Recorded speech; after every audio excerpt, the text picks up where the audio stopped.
سنستعرض كل اللقطات الخاصة بمحمد صلاح، ثم اختتم مع الكباتن الكبار الكابتن طارق يحيى والكابتن وليد صلاح الدين والمباريات الأربعة الأخيرة في مسابقة كأس مصر، وأيضا مجموعة من الظواهر الرياضية الكروية الهامة خلال هذا الأسبوع. سؤالي النهاردة على صفحتكم مساء الأنوار على الفيسبوك: وجه كلمة لمحمد صلاح. هو ليس سؤال ولكنه تكريم من جانبكم لمحمد صلاح. أرجو أن تكون الكلمة مختصرة، يعني لا تزيد عن 10 كلمات، عشان نقدر ناخد أكبر عدد ممكن من التهاني القلبية اللي أنا متأكد أنها تنهال من حضراتكم تجاه نجمكم المحبوب محمد صلاح. وزي ما قلت قبل كده، ربما محمد صلاح أعتقد والله أعلم هو الوحيد اللي ما فيش حد في مصر يحقد عليه. أتصور هذا. احنا عارفين عندنا بعض ممن لديهم دائما غل في النفوس، اللي بيجيله قرش زيادة ربنا بيكرمه بحاجة، الحاجات دي كلها تظهر فئة كده موجودة هي دائما تنفس الحقد.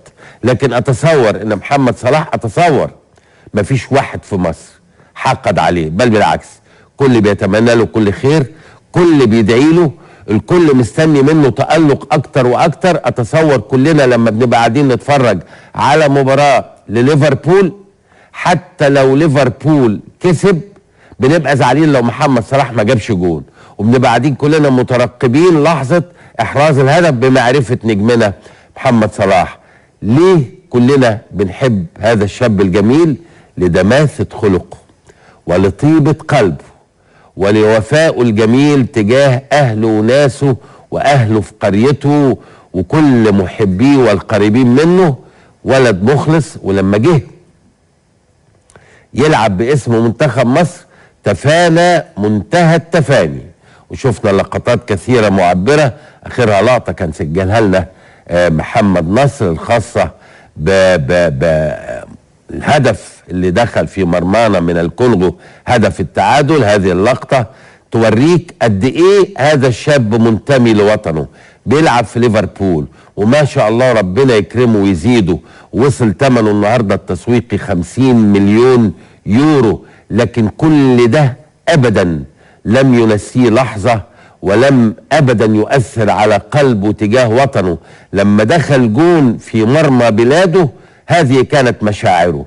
واحد تاني الله اعلم هو دماغه في حتة تانية، في ليفربول، في انجلترا، في الجماهير، في الملايين، في الحكاية، في الشهرة، في اللي لكن ده لا، ده قلبه مع بلده، مع وطنه، مع ناسه، مع محبيه.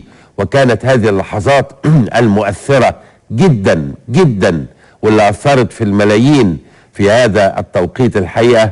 وهذا هو الحب الحقيقي، حب الوطن. وده واحد من الأسباب اللي أنا بأسوقها فيما يتعلق بأنه الناس كلها بتحب محمد صلاح. ما فيش حد أبدا حاقد على هذا الشاب الجميل فيما وصل إليه من شهرة ومن تألق ومن تلألؤ، لأنه هو ده محمد صلاح بأخلاقياته، بطباعه، بطريقته، بأسلوبه، بطيبته، بكل ما فيه. الحقيقة يستحق محمد صلاح مننا كل تحية وكل تقدير من القلب، من القلب.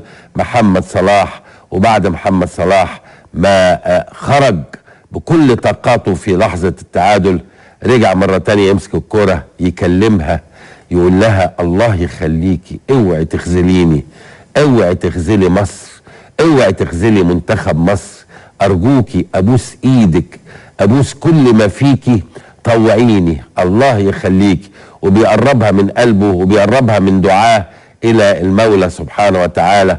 لحظة في منتهى القسوة اللي في الدنيا على لاعب في الدقيقة 93 ويتبقى دقيقتين من الوقت بدل الضائع، ويحمل آمال الملايين التي تحركت في كل مكان في الوطن العربي العظيم اللي كان بيتابع هذه اللحظات عبر شاشتنا طبعا اون سبورت بفضل الله.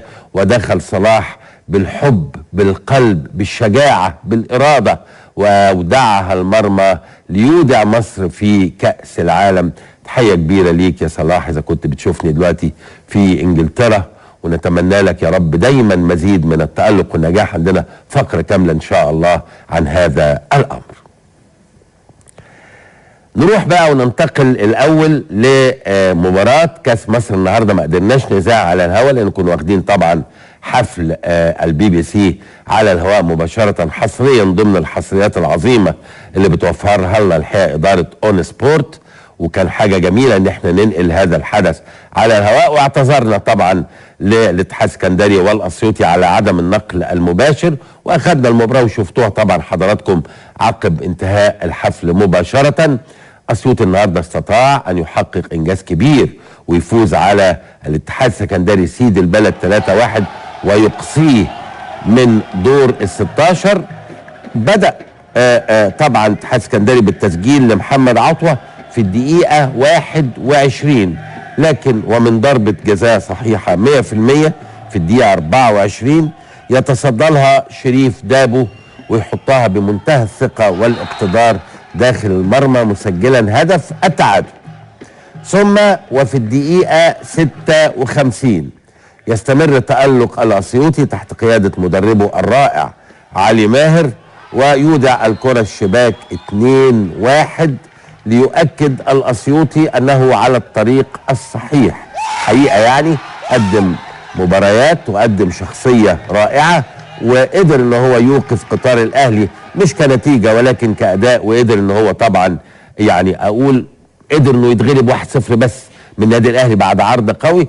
ثم طبعا يضيف في الوقت الضائع نجم الفريق محمد عنتر الهدف الثالث لينتهي اللقاء 3-1. عقب اللقاء مباشرة أصدر صديقنا العزيز الأستاذ محمد مصلحي رئيس نادي الاتحاد السكندري قرارا بإقالة كافالي المدير الفني لطبعا فريق الاتحاد السكندري. لدينا لقطات من هذا اللقاء. الحاج محمد مصلحي اصدر قرار طبعا باقاله المدير الفني وتعيين الكابتن محمد ابراهيم قائم باعمال المدير الفني. مظبوط. خدتوا قرار بسرعه. الراجل خلاص الجماهير ما كانتش متقبله الراجل نتائجه طبعا. هو يعني بقالنا ماتشين بنفكر في الامر، انما مباراه وادي دجله 4-0 يعني قلنا نديله فرصه اكتر. الاستاذ محمد مصلحي بين الشوطين كلمني و يعني اخذ راي برضو اعضاء مجلس الاداره المتواجدين. لا الراجل اللي اتصل بيا بين الشوطين الاستاذ محمد ويعني اخذ رايي، قال لي اسال الزملاء معاك اللي انا يعني اخذ قرار باعفاء المدير الفني. طيب قلتوا للراجل ايه جوه اوضه اللبس؟ طبعا شكرناه على الفتره ديت وقلنا له يمكن الامور مش ماشيه معاك مع الفرقه، احنا بنعفيك عن المهام من الان، وحابب يقعد مع الاستاذ محمد مصلحي رئيس النادي ما فيش مشكله، يقعد بكره بعضه ما فيش اي مشكله، انما من الان هو معفي عن التكمله. الجزاء حوالي 40,000 دولار مظبوط؟ هو الامور ديت دايما بتمشي بالتراضي بالود، والاستاذ محمد اكيد هيقعد معاه ويخلص. استاذ محمد مش توصلوا المرحله اللي انتوا يشتكي للاتحاد الدولي لا هتخلصوا الموضوع بشكل ودي. انا عارف الحاج محمد مصلحي راجل محترم وهيخلص الموضوع بدري. او الاستاذ محمد طبعا عقليه بسم الله ما شاء الله كبيره جدا ومتفهم الامور، ومش هياخد قرار زي دوت الا لما يكون عامل حساباته كويس جدا. يعني حضرتك كنت في مجلس الاستاذ طبعا الاستاذ ابراهيم شعبان عنده مجلس الاداره، انا عارف كنت موجود في المجلس السابق وانتوا خدتوا قرار التعاقد مع الراجل. اتعاقدتوا على الراجل على اي اساس؟ السي في قوي الانديه الكبيره اللي مسكها ولا ذكرني كده؟ هو والله هو السيره الذاتيه بتاعته كانت كويسه، بس احنا دايما بنقول مش معنى السيره الذاتيه القويه ممكن تمشي مع فرق وفرق تانية لا. انا زي ما قلت له النهارده يمكن الامور مش ماشيه معاه، الكيمياء مش ماشيه بينه وبين اللعيبه. احنا كنا على طول الاستاذ محمد بيصر ان احنا نكون متواجدين في معسكراتهم في الاوتيل في التمرين عشان ناخد بالنا من امور معينه. الامور ديت احنا كنا حاطينها في دماغنا كويس جدا، لقينا ان مفيش يعني مفيش كيمياء ماشيه بينه وبين اللعيبه، لاحظناها وبلغنا الاستاذ محمد قبل كده. يعني قبل كده برضه بلغناه بهذا الامر، فقال ندي الراجل فرصه، يمكن ماتشين 3 يمكن الامور تتحسن، انما ان شاء الله اللي جاي كويس. وكابتن محمد ابراهيم محترم جدا وعقليه ممتازه، املنا في ربنا ثم في كبير. طب قول لي محمد ابراهيم هيكمل معاكم كذا مباراه ولا مباراه واحده بس؟ مباراه بتروجيت اللي في السويس كمان 3-4 ايام، انا عرفت اللي في معسكر في القاهره وبعد كده تطلعوا على السويس تلعبوا مباراه بتروجيت كمان 3 ايام.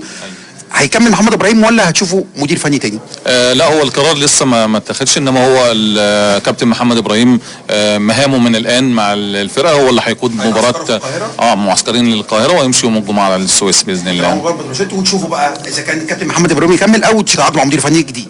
لسه الامر مطروح لسه، بس احنا ثقتنا كبيره جدا في الكابتن محمد ابراهيم. طيب انا كنت عارف من كواليس ان كان في كلام مع الكابتن طلعت يوسف، كابتن طلعت يوسف، وبعد ما حاج محمد مصلحي كلمه تعاقد مع سموحه.